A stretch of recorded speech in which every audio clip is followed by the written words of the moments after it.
In 2017, I won the National Celebrate Success Ambassador of the Year award, being the outstanding ambassador to represent the Prince's Trust and my own work around the country. Supported by major celebrities and officially quoted by Prince Charles himself. Every year, another person is recognised for the amazing work they do, and now I'm honoured to interview this year's National Mentor of the Year, Yasin Ashrafi. Our 2018 Mentor of the Year, Yasin Ashrafi. Yasin has come here today with Ben, the young person he is currently mentoring, and Harry, who works with him in his studios. Since appearing on Good Morning Britain, Yasin has been non-stop with radio and press interviews, and his recording studio has never been busier. And you found out live on TV that the public had voted for you to win this award. Sleeper's Ambition here with a Mentor of the Year National Prince's Trust Award winner. So when did you first find out that you were nominated for the award? Emma Southern had tagged me in a post and I was like, what's this? Yeah, she's like, oh yeah, we've nominated you for Mentor of the Year. Did you know how big it was actually going to be? Not really, no, it was quite mad. I thought, even just from the nomination process, it was quite mad. So many people coming forward with testimonies and, it was a lot bigger than I thought it was going to be. The testimonials themselves, you realise how much support you're getting from your people. People that you've supported in the past, and then people that are just kind of watching, you think they're lurking and stuff, but then they just turn up at the right time. Yeah. It takes a few hours, but then they just get there and getting flooded messages on Facebook and stuff. Yeah, it was crazy. To be honest, even people I'd forgot about, people who I helped years ago, or some people, maybe I thought I'd give them a little tiny piece of help, but then it turns out, for them it was a big thing, a little bit of time, kind of a little bit of advice, and that's kind of helped them on their journey. And then you kind of forget about people, then they come back and they're like, yeah, now I'm doing this and I'm doing that, thanks for you know what I mean? Yeah. So it was quite humbling how many people kind of came out and supported the nomination. It's very surreal, the fact that, like you said, you might just give the odd piece of advice to someone, or the smallest thing. I don't really think I've ever done nothing for you, do you know what I mean? They're coming out with all these fancy words, big paragraphs, and you're thinking, wow, I didn't know I had that much impact on someone's life. So you went on Good Morning Britain, you thought that you was just going in to do a show. You was up against, I think, was it 3 other contestants? Yeah, so there was a final 4, and I got a call. There was like, oh yeah, can you come into London? We're going to get all of you in. We're going to do photos, interview. I'll be honest, maybe it's just my mentality, but I kind of thought I'd won anyway. Yeah. I'm kind of thinking, I bet they're just lying. I bet they're just getting me there because they know I've won. So I kind of went there with a winning mentality anyway. But yeah, how it all kind of panned out was a bit mad, and obviously I'm sat there in a makeup chair, which is a bit of a weird scenario in itself. And then the next thing, Naughty Boy comes through, and he's got a microphone and a camera crew, and I'm like, my brain can't compute. Why is Naughty Boy, a super producer, got a camera and a microphone?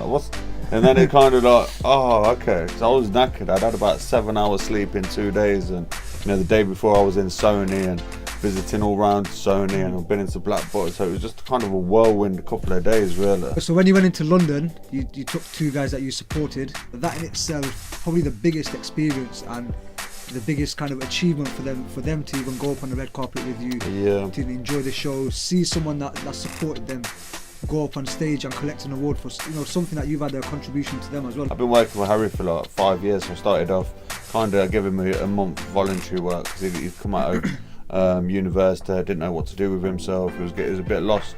He was going to end up having to go and do work in a charity shop or something. Luckily I'd gone to somewhere and I said, look, I'm looking for graduates. If they're really good, I'll give them my experience. And I've been kind of mentoring him for that whole time, really. And now he makes all his money is made through music, and he's like his manager now as an artist, as a producer. He's a really sick, talented guy. And then with Ben, he's like DJ Scribs.